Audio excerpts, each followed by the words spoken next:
믿음은 과정이에요. 시작한 날도 있지만 우리가 마치는 날, 하나님 앞에 가는 날까지의 과정입니다.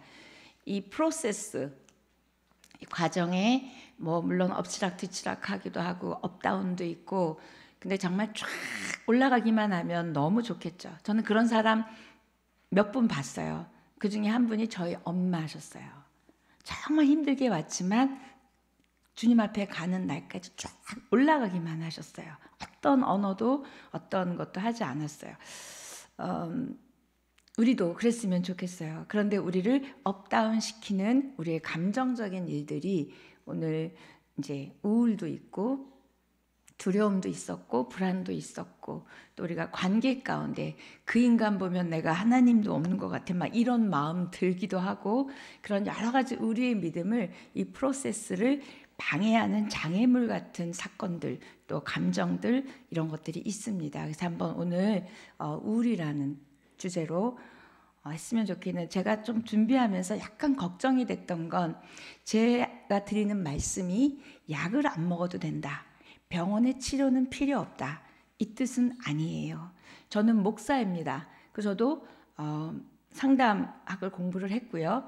그러니까 이 두 가지를 다, 믿음도 또 심리적인 것도 정신적인 것도 다 어우러졌을 때 빠른 치료가 일어나겠지만, 저는 오늘 예수님이 우리 사람들에게 어떻게 접근하시고 어떻게 그 병자들을 고치시는 일들이 보면 매 사건마다 우울과 다 관계가 있다는 거예요. 그래서 저는 오늘 심리적이거나 정신적이거나 이런 이야기는 하지 않겠습니다. 목사로, 말씀으로 예수님이 하신 방법을 가지고 우리가 한번 나에게 적용하고, 또 여러분의 주변에 누군가가 지금 우울해하고 또 혹시 약을 드시거나 힘든 분들이 있다면, 조금이나마 우리가 그래도 우리는 다행인 게 믿음이 있고, 그래도 우리는 다행인 게 하나님의 사랑을 아는 자들이기 때문에 빨리 회복될 수 있고 빨리 일어날 수 있다는 거예요. 그게 얼마나 다행이고 감사한지 모르겠어요. 그래서 우리가 갖고 있는 그 하나님의 사랑과 믿음으로 한번 우리가 좀 우울이라는 단어를 좀 다르게 바라보고 다르게 해석하고 다르게 반응할 수 있다면 그러면 될 것 같아요. 그래서 준비하다 보니까 너무 하고 싶은 말이 많은 거예요. 예수님이 너무 병자를 많이 만나셨잖아요. 그래서 다음 주가 관계 극복하기인데, 다음 주까지 우울 극복하기로 같이 가겠습니다. 그건 그 안에 보면 관계도 그러면 해결이 되더라고요. 그래서 같이 그렇게 갈 텐데, 오늘 저희에게 주신 말씀부터 먼저 보겠습니다. 마가복음 2장 1절로 12절.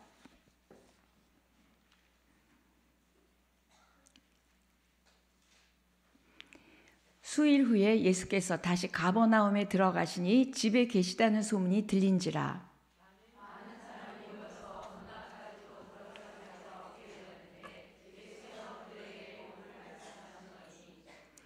사람들이 한 중풍병자를 4사람에게 메어 가지고 예수께로 올세.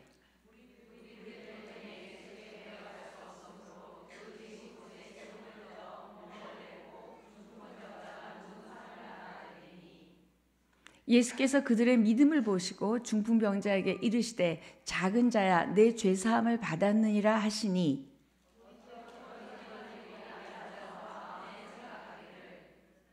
이 사람이 어찌 이렇게 말하는가? 신성모독이로다. 오직 하나님 한 분 외에는 누가 능히 죄를 사하겠느냐?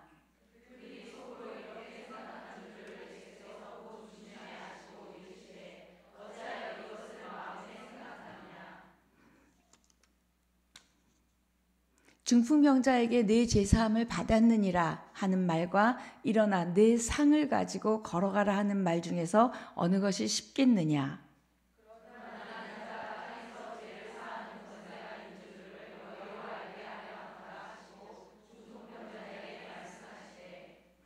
내가 네게 이르노니 일어나 내 상을 가지고 집으로 가라 하시니,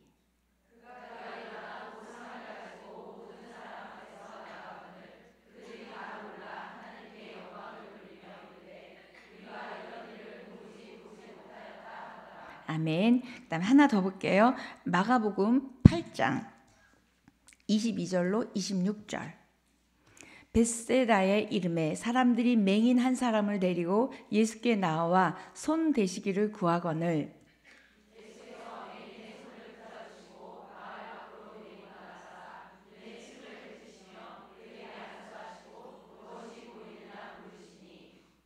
쳐다보며 이르되 사람들이 보이나이다. 나무 같은 것들이 걸어가는 것을 보나이다 하거늘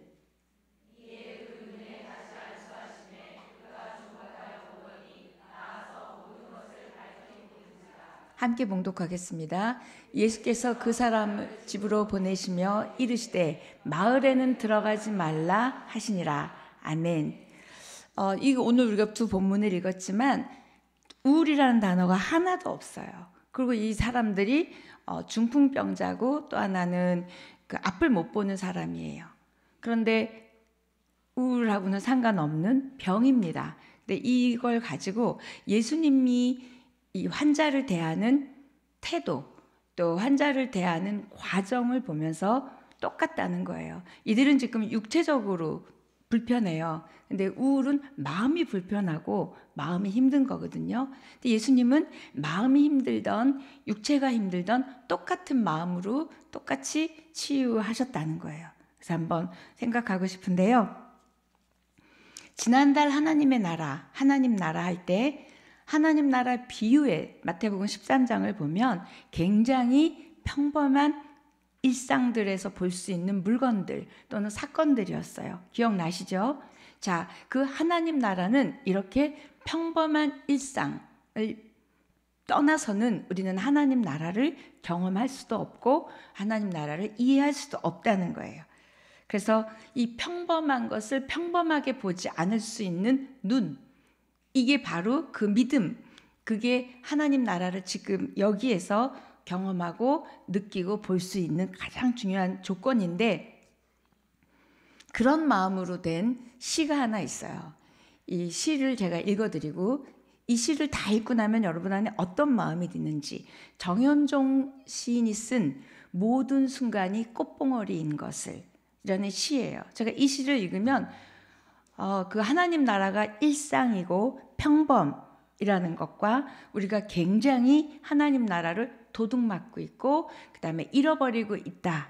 또 우리가 지금 우울한 이유도 이 시하고 반대로 살고 있기 때문에 우리는 그럴 수 있지 않을까. 물론 이 시는 기독교적이진 않아요. 그런데 여러 가지 의미가 있어요. 한번 읽어드릴게요. 나중에 여러분 인터넷 가셔서 정현종 시인 치고 모든 순간이 꽃봉오리인 것을 내가 지금 우울증을 앓고 있고 내가 지금 고난이고 내가 지금 힘든데 이 시인은 모든 순간이 꽃봉오리라는 거예요. 이렇게 시작합니다. 나는 가끔 후회한다. 그때 그 일이 노다지였을지도 모르는데 그때 그 사람이 그때 그 물건이 노다지였을지도 모르는데 더 열심히 파고들고 더 열심히 말을 걸고 더 열심히 귀 기울이고 더 열심히 사랑할 걸. 반벙어리처럼 귀머거리처럼 보내지는 않았는가. 우두커니처럼 더 열심히 그 순간을 사랑할 것을 모든 순간이 다 꽃봉오리인 것을 내 열심에 따라 피어날 꽃봉오리인 것을.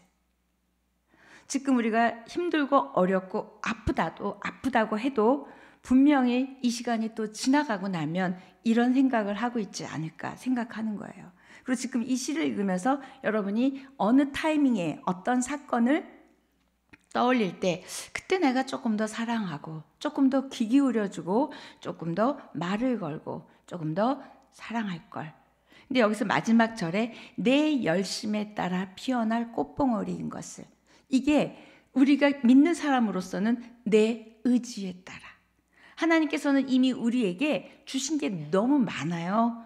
우리가 부른 그 십자가 사랑을 주셨고 아는 자들입니다. 그러면 그거면 됐나? 아니요. 그 십자가 사랑에 여러분의 의지를 붙이지 않으면 십자가 사랑은 사랑일 뿐이고 여러분의 의지, 믿는 의지, 받는 의지, 용서받는 확신 이런 여러분이 쓰셔야 될 것들이 있다는 거예요. 히브리서에서도 얘기합니다. 내 믿음이 화합하지 않고는 말씀의 능력이 없다는 거예요. 여러분의 믿음이 여기 화합, 붙여야 된다는 거예요.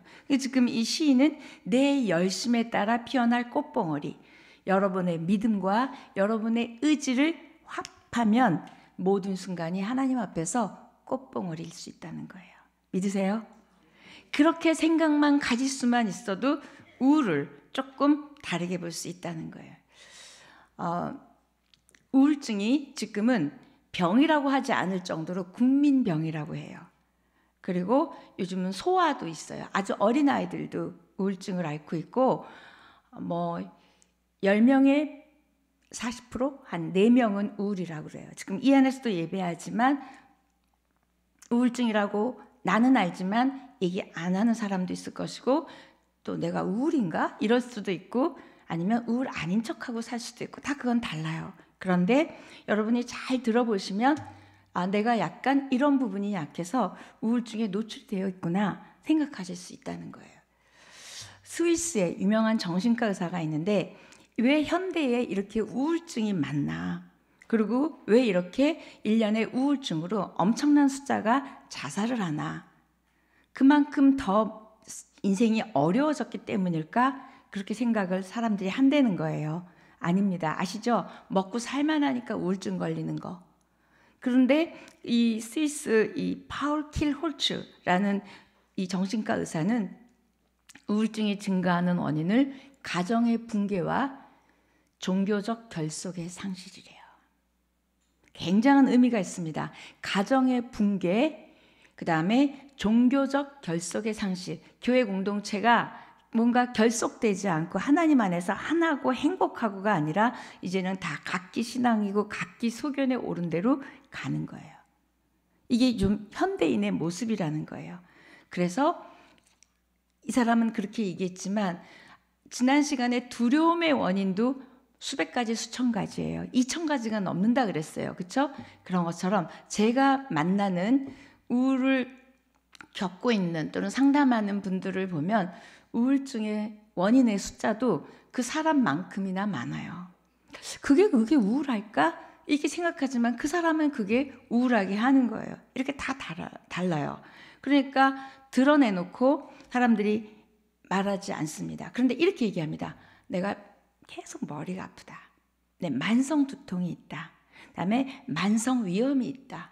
그래서 뭔가 스트레스성이다 또는 원인을 모르겠다. 이게 사실은 딱 돌리면 지금 나 좀 우울하다. 이게 신체적인 증상으로 드러나는 게 첫 번째 머리가 아프고 소화가 안 되고 무기력하고 기쁨과 감사가 없고 뭔가 의욕이 없어요. 희망도 없고 없는 게 많아요. 그래서 저는 아까도 서두에 말씀드렸지만 의사가 말하는 또는 상담사가 말하는 치료법을 말하지 않아요. 또 제가 상담할 때 그분들에게 하는 말을 하는 건 아니에요. 단지 딱 오늘 우리 읽은 본문을 가지고 예수님 말씀만 드릴 거예요. 그럼 그걸로 진짜 저는 믿어요. 그렇게 그 환자들이 지금 마가복음에 있는 사람들이 낫다면 우리도 뭐하면 내가 의지를 그 말씀에 드리면 낫는 줄 믿습니다.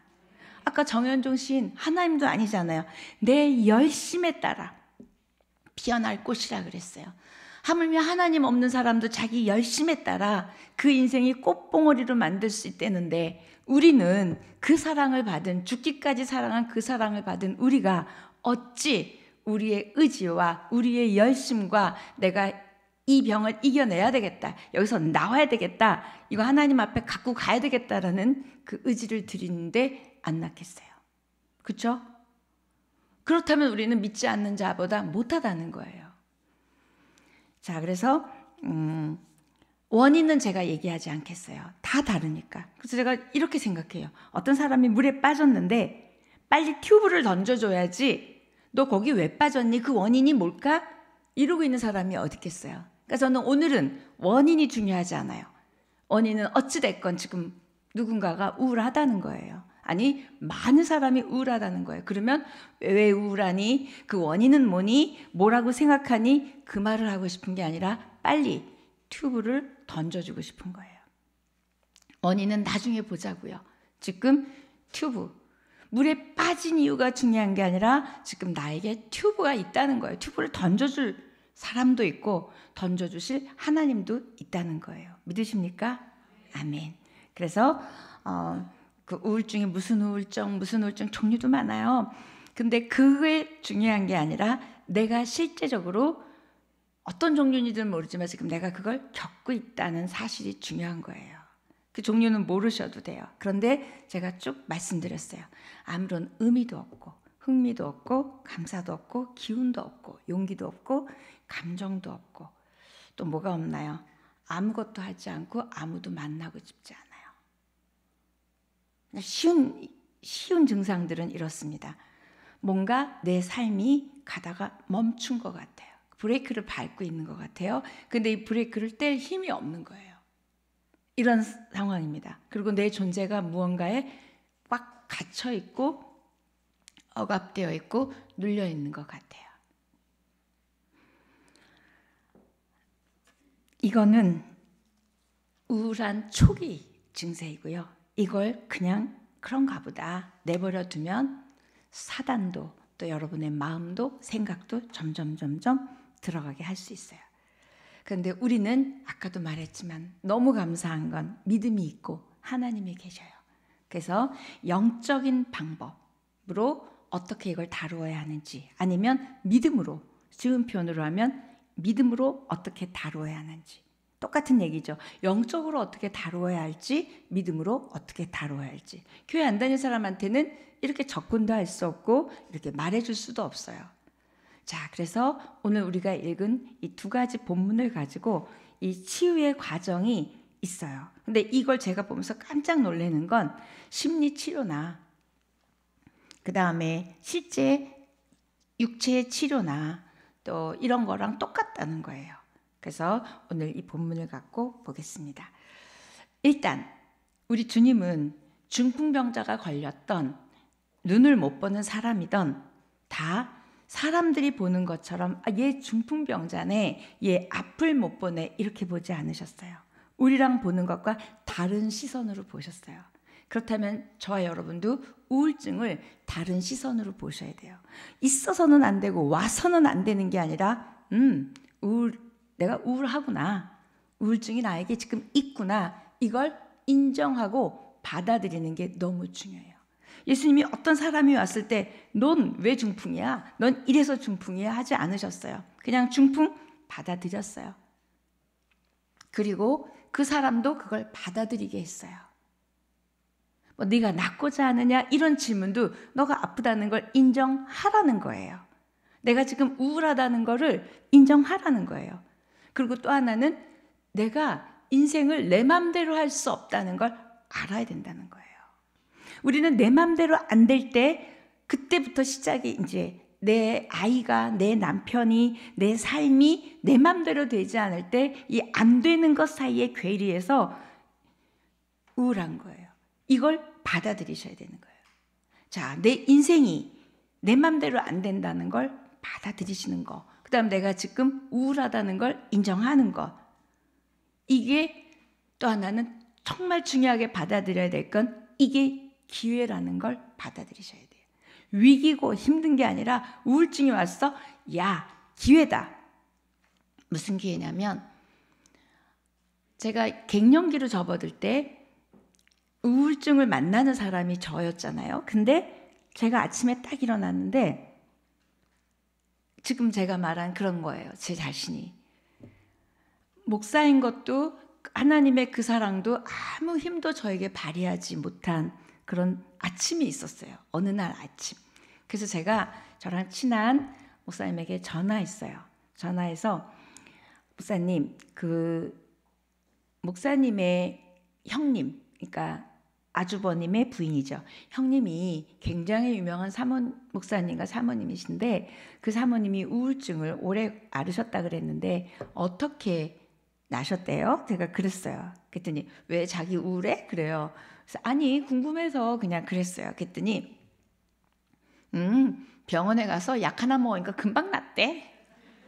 이렇게 얘기하는 거예요. 그래서 알았다고. 그러면서 전화를 끊었어요. 그래서 제가 지금 전화를 탁 끊으면서 핸드폰을 이렇게 하면서 지금 저한테 그러는 거예요. 너 뭐 하고 있냐? 제 자신이 그런 생각이 드는 거예요. 내가 우울해서는 안 된다는 생각, 나에게는 그런 게 와서는 안 된다는 생각이 그 상황을 받아들이기 어렵게 만든 거예요. 아닙니다. 누구에게나 원인은 수백 가지, 수천 가지도 넘지만 그럴 수 있다는 거예요. 그럴 수 있다는 걸 여러분이 인정하는 순간 받아들여야만 그거에서 벗어날 수 있어요. 우리는 그게 벗어내려고만 해요. 그래서는 절대로 벗어나지 못하고 걔가 도리어 나를 와서 아예 멱살을 잡습니다. 받아들이면 걔가 나를 마음대로 좌지우지할 수가 없어요. 내가 아니까. 자, 그래서 벗어나고 싶고 놔버리고 싶은 마음부터 바꾸셔야 돼요. 받아들이시고 인정하는 겁니다. 받아들여야만 널 수가 있어요. 받아들이셔야만 놓을 수 있습니다. 그게 내 일부예요. 그게 나한테 부끄러운 게 아니라 내 일부예요. 우리는 내가 어떤 드러내고 싶지 않은 그런 것들이 있으면 그건 나랑 상관없다. 내 일 아니다. 이렇게 하는 방어 기제도 있고 뭔가 우리는 밀어내는 게 있어요. 아니요. 그것도 나예요. 아침에 일어나서 힘이 없는 것도 나고 지금 뭐 모두 없고 그런 게 지금 나라는 거예요. 그게 나예요. 그게 있어도 괜찮은 거예요. 받아들이는 거예요. 그래서 그걸 받아들이고 나면 그 우울이라는 단어가 힘을 잃게 되고 그 다음에 그 우울이 나를 지배하지 못한다는 놀라운 이야기예요. 부인하지 마시고 밀어내지 마시고 받아들이고 있을 수 있다. 그럴 수 있다. 그런데 아까 제가 그랬죠? 과정이라고. 과정 중에 한 과정을 지나가는 것뿐이라는 거예요. 거기에 계속 내가 억눌려서 그 자리에서 계속 우울할지 벗어날지는 여러분의 의지, 믿음이 어떻게 작용하는지를 예수님이 하세요. 자, 첫 번째 우울증이라는 표현은 없다. 우울하다고 생각하는 사람이 첫 번째 해야 될 일은 그럴 수도 있다. 사실과 두 번째, 내가 우울하다는 걸 인정하는 게 중요해요. 그럴 수도 있다. 그리고 지금 나는 우울하다. 그걸 인정하고 받아들이는 건 용기입니다. 부끄러움이고 너는 믿음이 없기 때문에 기쁘지 않기 때문에 하나님 말씀에 순종하지 않았다는 게 아니라 그럴 수도 있다는 거예요. 그래서 그걸 가지고 울타리를 만들고 주저앉는 게 아니라 그걸 가지고 다른 사람에게 가는 거예요. 전화하는 거예요. 나 우울한 것 같아. 그때 그분 어떻게 낫대? 그러는 순간 제가요 딱 받아들이고 나니까 아무 문제도 아니게 힘이 훅 빠지는 느낌이 있었어요. 무슨 약이래? 어느 병원이래? 질문하지 않았어요. 네. 그러면 다가갈 수, 용기 내서 그 이야기를 누군가에게 할 수 있으면 이제 시작입니다. 자, 오늘 중풍병자, 그 다음에 눈 못 보는 사람 다 자기가 갈 수 없었어요. 누군가가 데리고 갔어요. 우울한 사람, 내가 먼저 우울하기 때문에 목사를 찾아온다든지 병원을 찾아간다든지 누구에게 이야기하기가 쉽지 않습니다. 그걸 이미 이야기했을 땐 굉장히 심해졌을 때예요. 그래서 다시 우리 주님이 어떤 상황에서도 아까 제가 위기가 아니라 기회라 그랬죠. 어떤 기회냐면 인생을 다르게 볼 수 있는 기회. 건성건성 봤다면 깊이 볼 수 있는 기회. 건성건성 살았다면 깊이 감사할 수 있는 기회. 무언가 건성이 아니라 깊이 볼 수 있는 눈과 깊이 볼 수 있는 마음이 있다는 거예요. 받아들이시면 돼요. 지금 내가 그렇구나. 그리고 그 우울증을 싫어하고 그거 걸린 내 자신을 싫어하면 걔는 끝까지 쫓아옵니다. 특히 우울증을 싫어하기보다 우울에 걸린 내 자신을 너무 싫어하는 거예요. 그러면 걔는 엄청 쫓아다닙니다. 그래서 여러분이 우울하다는 마음 또는 우울증이라는 그걸 받아들이세요. 그리고 걔랑 화해하는 게 중요해요. 이 화해는 그래 너 나랑 같이 지내자. 너 때문에 내가 인생을 다르게 보고 내가 너 때문에 감사를 다르게 볼 수 있다. 걔랑 화해하시고 같이 가는 거예요. 그러다 보면 예수님의 이 치유 과정들을 통해서 거짓말처럼 낫다는 거예요. 그러면 기회로 본다면 우울증이 보물이 돼요. 우울증이 선물이 됩니다. 왠지 아세요? 우울증에서 치료되신 분들은요, 삶을 보는 눈이 달라요. 감사하는 기준이 다르고요, 감격하는 이 수준이 달라요. 아까 그 시처럼 그렇게 대충 바라보고 대충 듣고 하지 않아요. 온 마음으로 존재하고 온 마음으로 바라보고 온 마음으로 듣고 온 마음으로 주님 앞에 예배할 수 있다는 거예요. 이게 기회입니다. 소중한 선물이에요. 그러니까 힘든 게 왔다고, 우울이 왔다고 놀라실 필요도 없고 힘들 필요도 없고 좌절할 필요도 없다는 거예요. 이걸 보물로, 기회로, 선물로 만드시는 저와 여러분이 됐으면 좋겠습니다. 그래서 저의 경험으로는 보니까 하나님이 저를 원래 이 땅 가운데 내보내실 때 나의 근원, 내가 어떻게 어디 학교를 나왔고 뭘 했고 어떻게 살았고 누구를 만나서 결혼했고 아이를 낳고 그런 게 아니라 그냥 나 존재의 근원을 생각하게 하고 근원을 바라보게 하는 게 우울의 힘이에요. 그거 굉장히 소중한 일입니다. 그러면서 내가 만든 나의 자아상, 내가 만든 자기 이미지, 내가 만든 이렇게 살아야 된다라는 것을 놓을 수가 있어요. 그게 첫 번째 자유해질 수 있는 거예요. 나의 원래의 근원을 만나고 내 존재를 평소에 생각하지 않았는데 생각하게 하는, 그러면서 내 삶을 내가 마음대로 통제할 수 없다는 걸 딱 알게 되고 받아들이는 순간 무언가 이렇게 힘이 쭉, 나를 꽉 잡고 있던 힘이 쭉 나가는 걸 느꼈어요. 또 하나, 그런 우울한 마음이 나를 하나님으로부터 분리시키고 나만 세상과 단절되고 사람과 단절된 곳에서 이렇게 동굴 같은 데서 있는 게 아니라는 걸 알게 됐어요. 그게 되는 거예요. 그럴 때만이 받아들이고 화해하고 이걸 기회로 더 깊이 인생을 보고 더 깊이 내 자신의 근원을 바라보고 생각하게 되니까 인생에 대해서 겸손한 자세가 되는 거예요. 그래서 우울증이 나으려면 첫째 겸손해야 합니다. 이 겸손은 성경에서 말하는 겸손하라 때가 되면 너를 높이리라, 이 겸손이 아니라 누구나 우울은 걸릴 수 있다. 또 하나는 우울은 내가 낫게 할 수가 없다. 하나님이 하셔야 된다. 그렇다고 내가 아무것도 안 한다는 게 아니에요. 내가 좀 더 근원적인 나를 보면서 내 맘대로 내 뜻대로 인생이 되지 않는다는 걸 받아들이는 게 겸손입니다.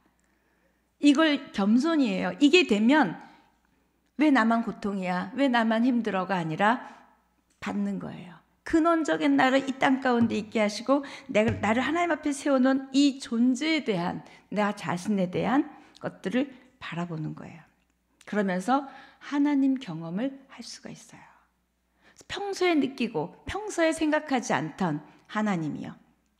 그리고 사람이나 하나님을 깊은 시선으로 바라볼 수 있어요. 이 사람은 이래서 저렇고 이 사람은 저래서 이렇고라고 생각하지 않고 깊은 시선, 어떤 시선? 하나님이 이 사람을 어떻게 볼 것인가, 이 시선으로 보게 되는 거예요. 당연히 우리 주님은 얼마나 그 사람을 소중하게 깊이 있게 사랑으로 보겠어요. 그런 걸 회복이 된다는 거예요.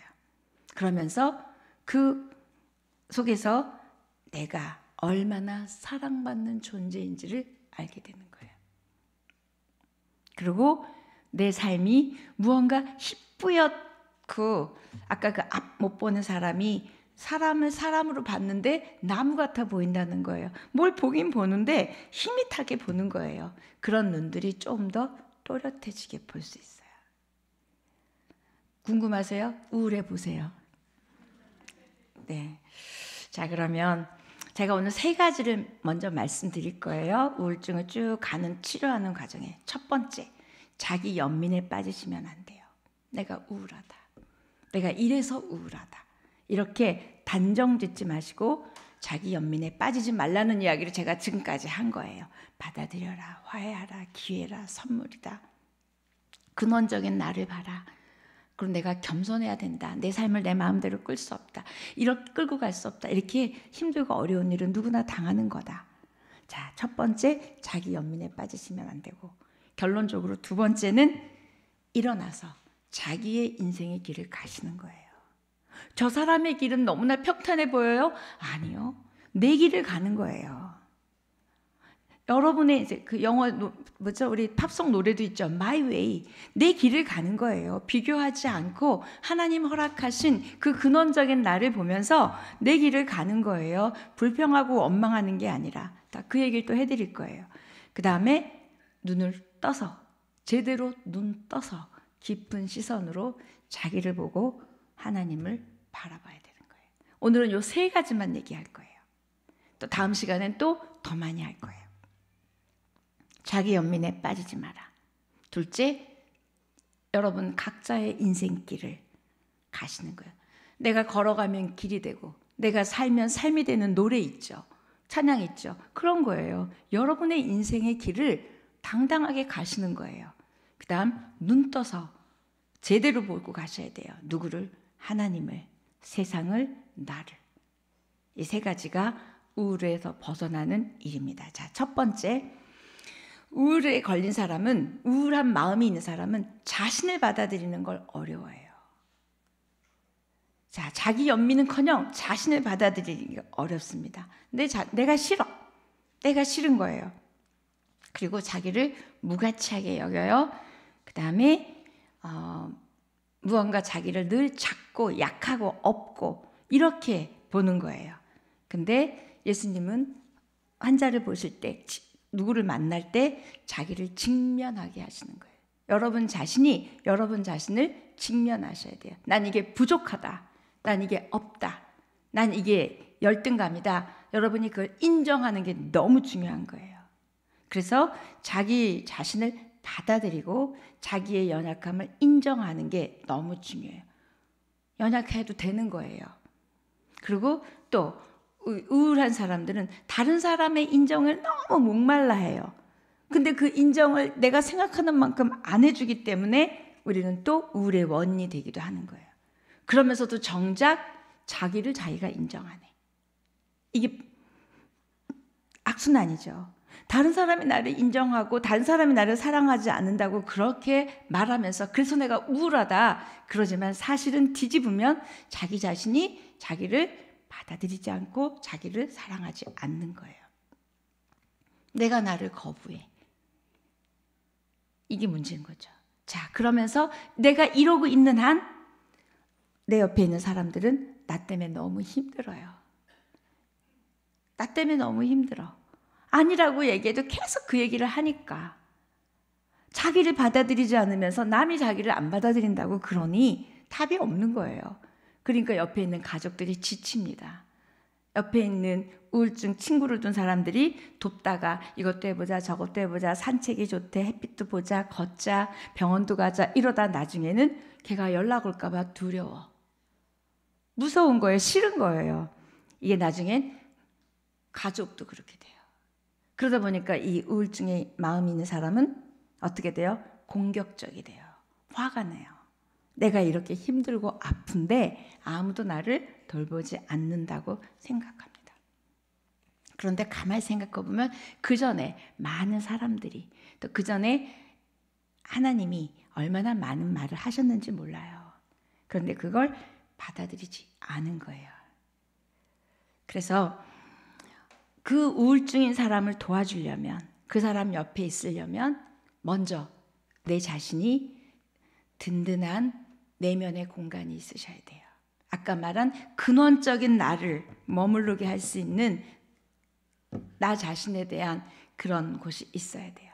그래서 어떤 말을 들어도 또 어떤 공격을 해도 내가 그거를 받아줄 수 있는 어떤 쿠션 같은 그런 내 내면의 공간, 영혼의 공간, 마음의 공간이 있지 않고는 우리는 그 사람을 끝까지 만나주기가 어려워요. 그래서 일단 우울증에 있는 사람도 그렇지만 옆에 있는 사람도. 그런데 그 공간을 나도 마련하고 그 우울해 한 사람도 마련하다 보면 같이 좋아지는 거예요. 그래서 처음에 말씀드렸죠. 우울한 나를 수용하고 긍정하고 그다음에 나를 비하시키거나 그걸 또 우울이 아니라고 부정하거나 그러지 말고 나 자신을 있는 그대로 받아서 그 있는 나를 사랑하는 게 가장 좋은 거라는 거예요. 해답은 누가 갖고 있어요? 내가 갖고 있어요. 약도 또 어떻게 보면 하나님도 또 옆에 있는 사람도 심리치료사도 아니고요. 여러분 안에 있다는 거예요. 여러분 안에 있는 것 때문에 우울증이 걸렸고 여러분 안에 치유의 힘도 있다는 거예요. 자, 그 혼자 올 수 없었기 때문에 오늘 중풍병자 읽었는데 이 사람들이 지붕을 뚫고 내려왔어요.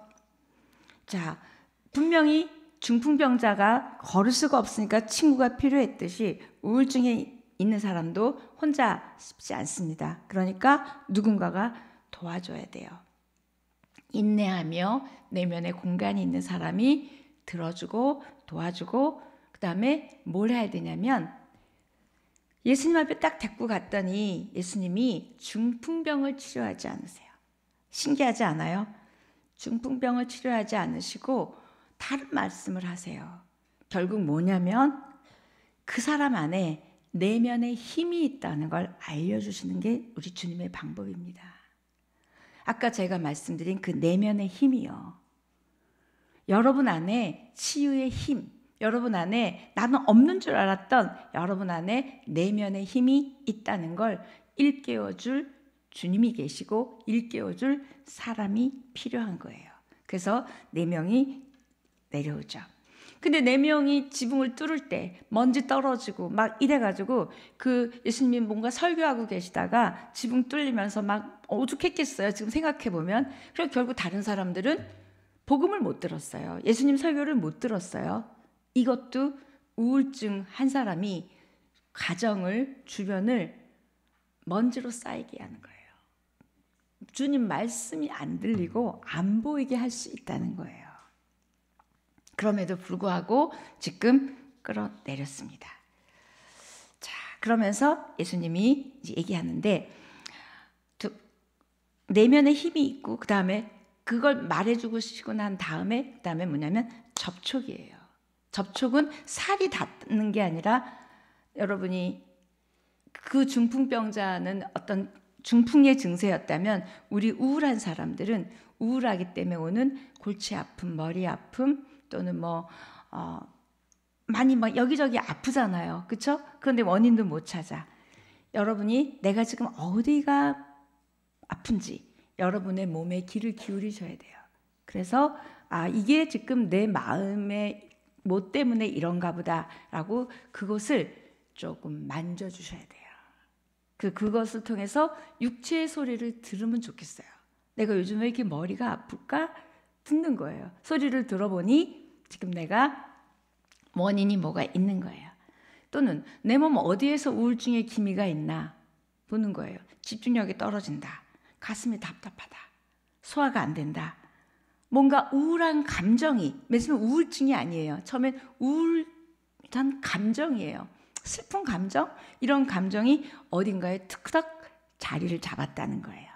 그러면 거기에 내가 요즘 이런 것 때문에 힘드니까 얘가 머리가 이렇게 아프구나. 만져주고 위로해주고 토닥여주고 너 이런 것 때문에 힘들었구나. 한번 얘기해주는 것과 아닌 것과는 완전히 다르는 거예요. 자, 그러고 난 다음에 근데 내가 이게 토닥이고 만져준 다음에 근데 난 낫기를 원한다. 난 나야 되겠다. 라는 여러분이 중풍병자로 말하면 깨끗해지기를 원한다 그랬죠? 깨끗해지기를 원하는 마음이 우울증에서 벗어나려고 하는 마음이 있어야 돼요. 그때가 바로 의지입니다. 의지력을 끌어올리셔야 돼요. 그리고 나에게 의지가 없다가 아니라 있어요.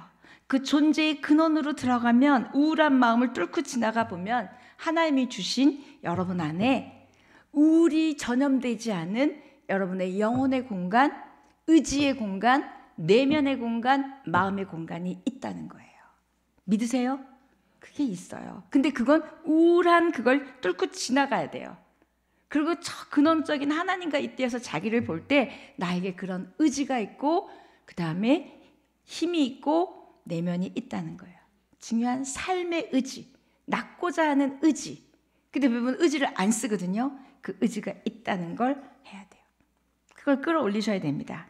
여러분 안에 의지가 있어요. 근데 없는 듯 여겨버리고 버리고 아예 그걸 뚫고 지나가지 않았기 때문이에요.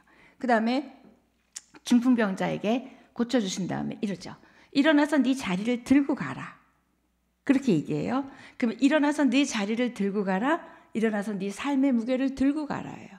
자리라는 건 이 사람이 중풍병자였을 때 누워 있었던 곳이잖아요.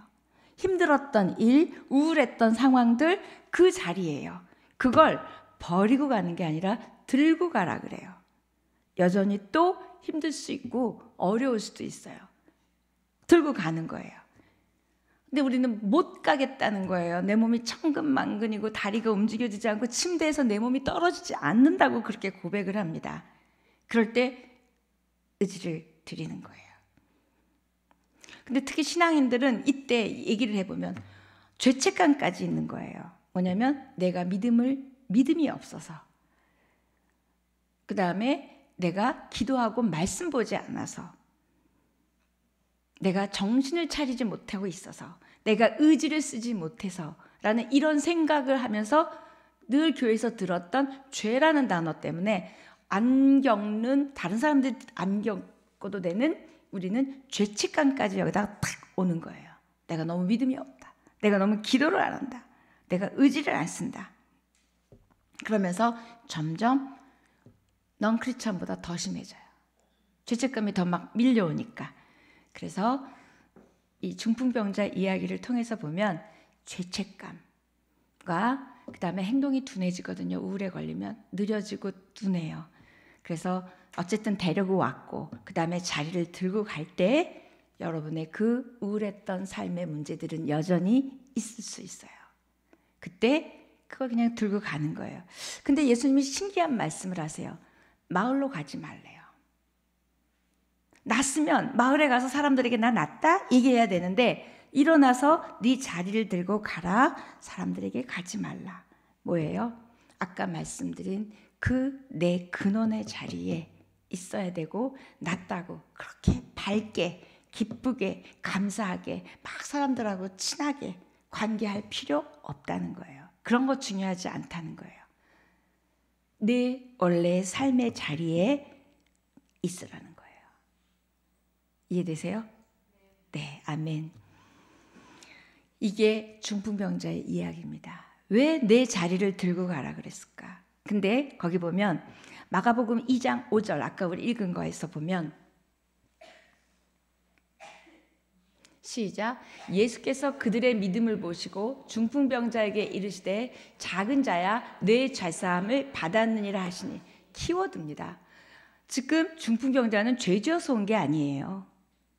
그리고 우울증 환자도 지금 죄 때문에 우울한 거 아닐 수 있어요. 그런데 죄사함을 받았다는 이 선포가 우리는 아까 말한 안 느껴도 되는 죄책감.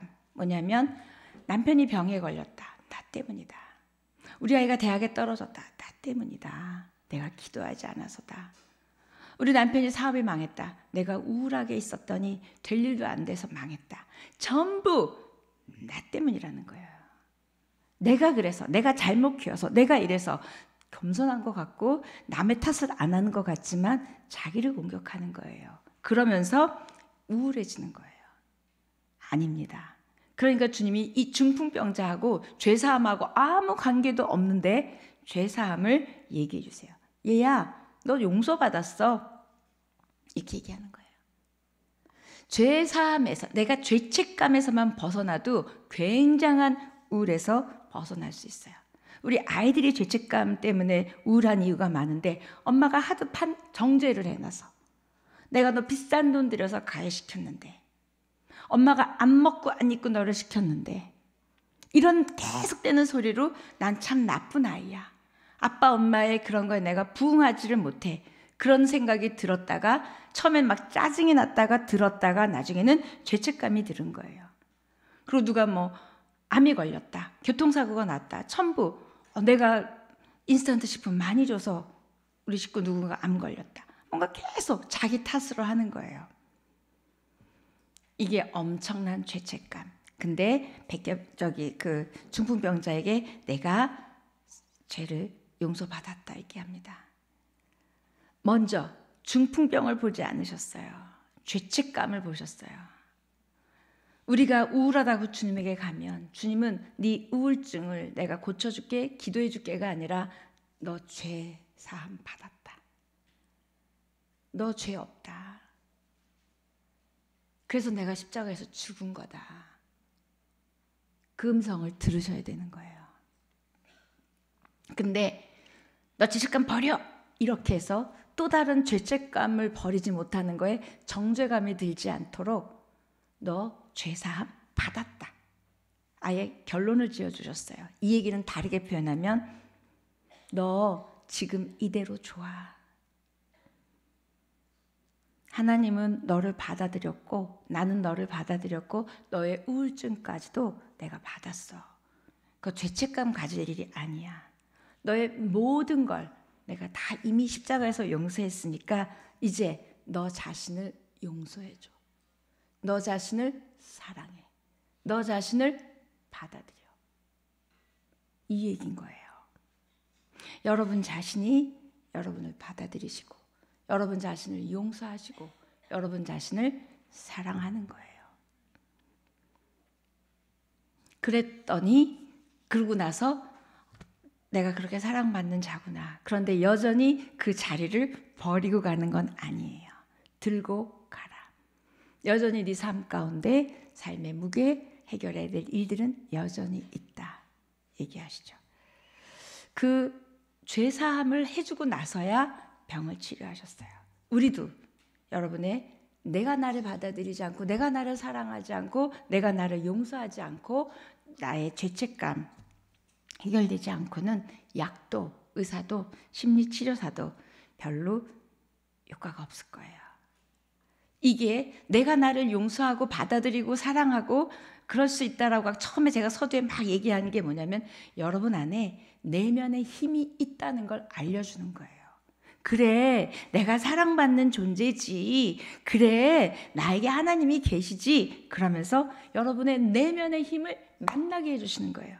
내가 누군지 알게 해주시는 거예요. 내 내면의 힘과 그 내면의 공간, 하나님이 계신 그 공간을 우울증을 치우고 만나기만 하면 된다는 거예요.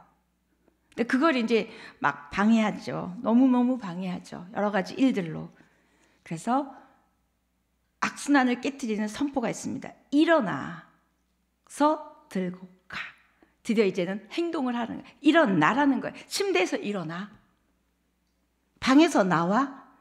집에서 나와. 행동을 하지 않고 그거 갖고 머물러 있으면 안 되는 거예요.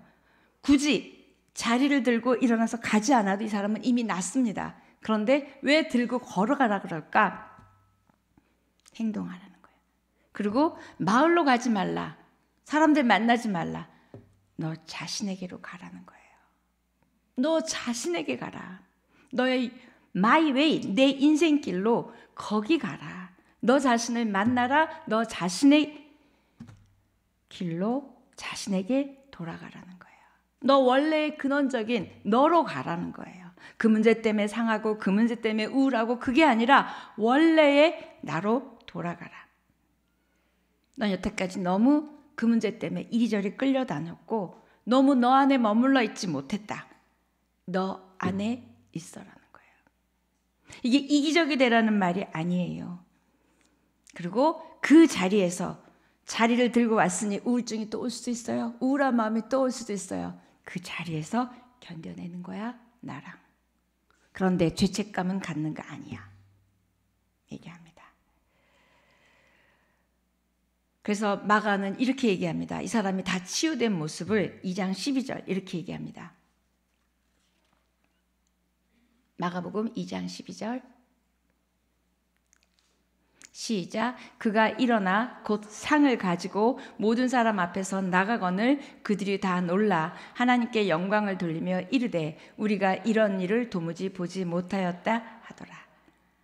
많은 사람들 앞에서 걸어갔어요. 당당하게. 내 인생이에요. 사람들 앞에서 굳이 가야 돼요? 아니요. 그냥 일어나서 가면 되는데 마가는 얘기합니다. 바로 그걸 들 걸 가지고 모든 사람이 보는 앞에서 갔대요. 이제는 사람들의 말, 사람들에 의한 어떤 것들이 흔들지 않는 거예요. 사람들 앞에서 걸어갑니다. 자, 이 중풍병자의 이야기를 보면서 여러분을 한번 생각해 보시면 좋겠어요. 여러분 자신이 여러분을 용서해 주셔야 돼요. 우리 주님의 선포만으로는 안 되고요. 여러분 자신이. 나 때문에 아닙니다. 용서에 대한 하나님의 말씀을 들으면 믿으셔야 돼요. 용서됐대는데도 아니래니까요 라고 내가 붙들고 있는 거예요. 내가 용서가 안 되는 거예요. 내가 그때 그 애를 그래서 내 남편을 그래서 이게 뭔가가 있다는 거예요. 여러분이 죄책감이라고 생각하는 것을 집착하는 게 하는 게 사단입니다. 네가 그런 거야. 아니요. 지난 일은 지난 일 뿐이에요. 아멘. 네. 죄책감을 핑계 삼아서 주저앉아 계시지 않기를 축복합니다. 네. 자, 그다음에 두 번째는 이제 앞을 못 보는 사람 이야기입니다. 당연히 앞을 못 보니까 또 사람들이 데리고 갔겠죠. 그런데 이야기합니다. 우리가 읽은 맹인이 치유된 사건을 딱 보면 우울증 환자랑 똑같아요. 보긴 봐요. 그런데 제대로 안 봐요. 나무 같대요, 사람이. 아까 읽으셨죠? 이건 뭐냐면 어떤 사람이 천국에 갔어요. 그랬더니 하나님이 물어보셨어요. 너 뭐 보고 왔니? 하나님, 저는 인생의 문제가 너무 많아서 아무것도 보고 올 수가 없었어요. 얘기했어요. 그랬더니 또 너는 뭘 보고 왔니? 그랬더니 저는요 힘들었지만 꽃도 봤고 개울도 봤고 내 옆에 있는 사람의 마음의 아름다움도 봤고 뭔가 이런 거 저런 거를 본 거예요. 아까 말한 정현종 시인의 그게 꽃봉오리였을지도 모르는데 그 물건이 그 사람이 그 사건이 근데 그걸 다 힘들게만 봤다는 거예요. 자, 그런데 우울의 특징 중에 하나가 뭘 봐도 다 심드렁이고 뭘 봐도 부정적이고 뭘 봐도 비관적이에요. 사람을 봐도 사람으로 안 보여요. 사람을 봐도 깊이 있게 못 봅니다. 쟤는 왜 저렇게 나랑 다르게 행복한 거야? 쟤는 왜 저런 거야? 이렇게 보는 거예요. 아름다움을 보지 못한 채, 사람을 사람으로 보지 못한 채, 또 세상을 세상으로 보지 못한 채 살아가는 거예요. 그리고 전부 우울이라는 안경을 끼고 삶을 보고 사람을 보고 사건을 봅니다. 그래서 눈이 먼 거예요. 지금 오늘 이 맹인은 실제로 눈이 멀었지만 우울은 눈이 멀어요. 제대로 못 봐요. 그래서 이 사람을 치료한 예수님의 방법을 보면 또 우리에게 얘기하시는 거예요. 바로 묻지도 죄사함도 하지 않으시고 바로 손을 딱 얹습니다. 바로 손을 얹어요. 딴 생각할 틈도 없고 변명할 틈도 없고 이유를 댈 틈도 없어요. 딱 가자마자 손을 딱 얹으세요. 이건 뭘까요? 손을 얹었다 그러면 주님이 나한테 손이 됐다는 건 하나님의 사랑을 느낄 수 있을 거예요. 그렇죠? 사랑으로 만져주시는 거예요. 눈먼 사람은, 앞을 못 보는 사람은, 아니 봐도 본 게 아닌 사람은 굉장히 소극적이에요. 뒤로 주저갑니다. 다 두려워요. 그런 사람에게 도리어 반대로 주님은 적극적으로 오자마자 딱 대시는 거예요. 바로 이 사람하고 정반대죠. 굉장히 수동적인 앞을 못 보는 사람, 굉장히 주도적인 예수님. 그리고 그 사람을 딱 대고 사람들 없는 곳으로 데리고 나가세요. 다른 데 가서 고칩니다. 왜? 사람들 못 보게 하려고? 아니요. 안전한 공간이 있다는 걸 알려주는 거예요. 네가 있는 그대로 받아들여주고 사랑받고 있다라는 그 안전한 공간이 있다는 걸 주님이 만들어주신 거예요. 내가 널 너무 사랑해. 이렇게 만지잖아? 그리고 너는 안전한 거야. 그 안전한 공간이 있다는 걸 말씀하세요.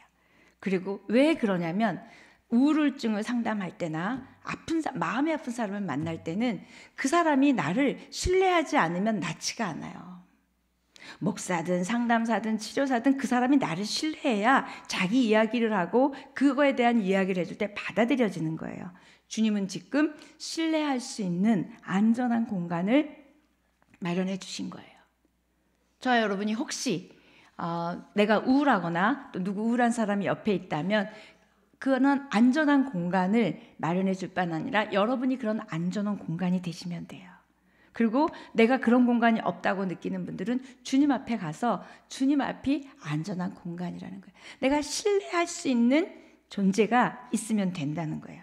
내가 평가받고 있고 너 왜 눈 멀었어? 어떻게 된 거야가 아니라 그냥 있는 그대로 나를 받아들여 줄 수 있는 그런 안전한 공간이요. 그랬더니 자, 사랑도 느꼈어요. 안전해요. 가만히 있으면 들리기 시작해요. 뭐가? 아까 말한 내 내면의 소리가 들립니다. 내가 왜 힘든지, 내가 왜 아픈지, 내가 왜 슬픈지가 들려요. 그리고 그걸 이야기하는 거예요. 드디어 신뢰하는 사람을 만났고 안전한 공간이 있어요. 그러면 이제 내 이야기가 합니다. 그러지 않을 땐 이야기가 겉돌아요. 진짜 하고 싶은 이야기를 하지 않아요. 그래서 바로 주님이 그 소리를 들을 때 딴소리 또 딴 감정 올라오지 않게 여기다 진흙을 발라요. 또 바로 적극적으로 진흙, 침 바르시죠. 두 눈에 침을 바르세요. 아, 더러워. 그쵸? 이런 생각이 들 틈도 없이 딱 발라요. 이건 뭐예요? 여러분 아기가 넘어지거나 아기 목이 물리면 어떻게 해요? 침 발라줘요. 바로 내 아픔처럼 바로 이걸 합니다.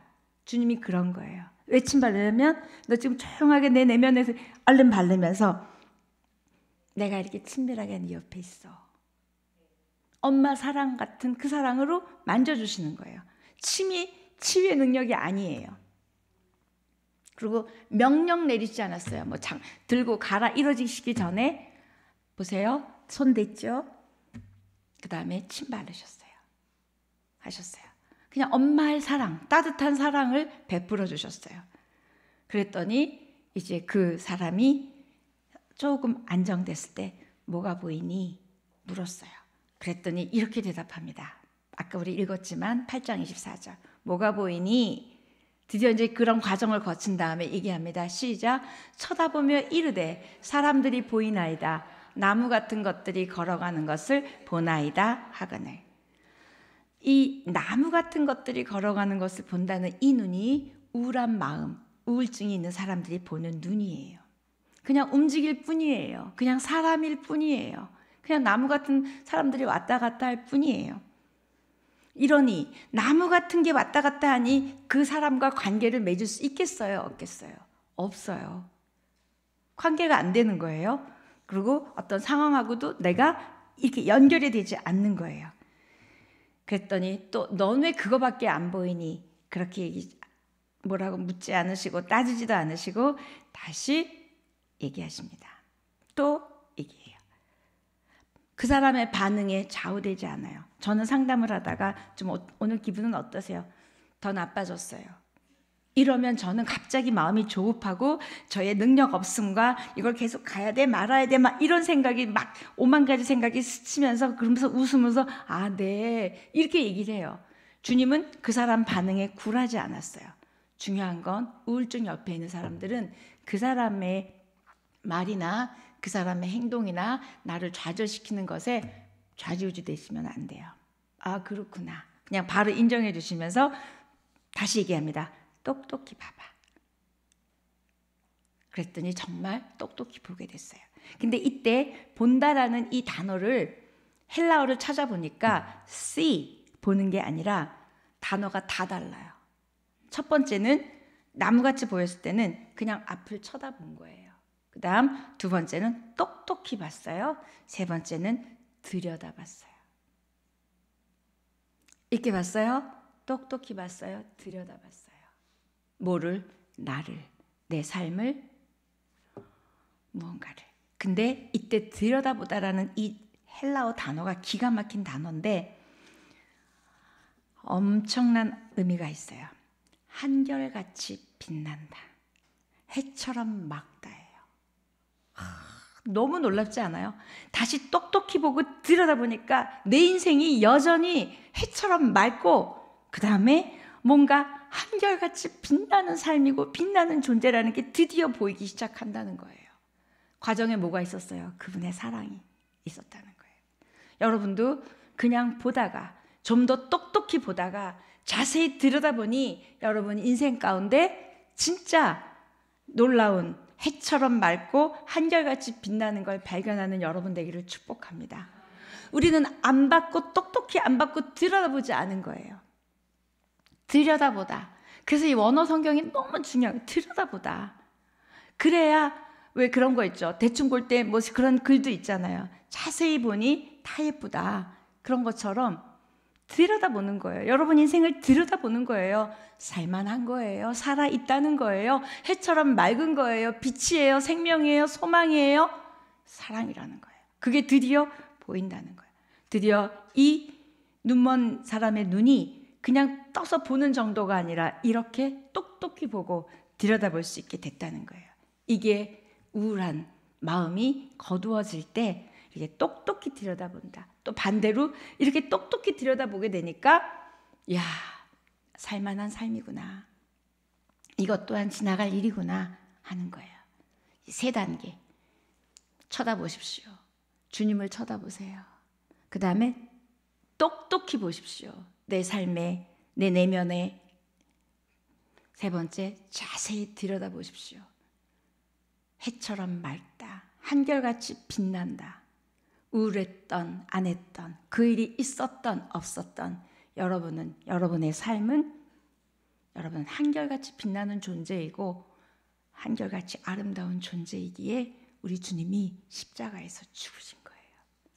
믿으십니까? 눈을 뜨셔야 돼요. 눈을 뜨세요. 우울증은 눈을 못 뜨게 합니다. 일단 눈을 뜨시고 침대에서 떨어져 나오셔야 돼요. 그러면 시편 120편의 1절 말씀처럼 눈을 들어 산을 보니 나의 도움이 어디서 온다는 걸 아는 것처럼 눈을 떴어요. 그래서 그 도움이 어디서 오는지를 알고 보니까 이제 똑똑히 보이기 시작하는 거예요. 그리고 똑똑히 보였더니 자세히 들여다볼 수 있는 내 문제, 내 우울, 내 상황이 된 거야. 그러면서 자세히 들여다보니 내 내면을 만나게 되고 사랑받는 하나님의 사람을 만나게 되고 거기에서부터 그 거룩한 그 시작에서부터 우울증은 치료되는 줄 믿습니다. 저와 여러분이 그런 보고 똑똑히 보고 자세히 들여다보는 하나님의 시선 회복되기를 축복합니다. 들여다봤더니 그 거룩한 공간 안에 하나님도 계시고 여러분의 존재도 있고 하나님의 사랑도 있고 내가 그 상황을 그 문제를 살아낼 힘도 있고 의지도 있고 용기도 있고 믿음도 있다는 걸 보시게 될 거예요. 그리고 돌려보냅니다. 우리 주님이 그리고 가라고 그러세요. 그럴 때 자기 존재에 대한 감격, 여러분 자신에 대한 존재에 대한 감격, 어제 이지은 목사님 저녁에 말씀하신 것처럼 내가 예수님을 믿는다는 그 감격, 그 기쁨 자세히 들여다봐야지만 있어요. 오늘 세 가지. 자기 연민에 빠지지 맙시다. 둘째, 내 길을 인정하고 받아들이고 내 길을 가는 것. 세 번째, 눈을 들어서 하나님을 보고 똑똑히 보고 자세히 들여다봐.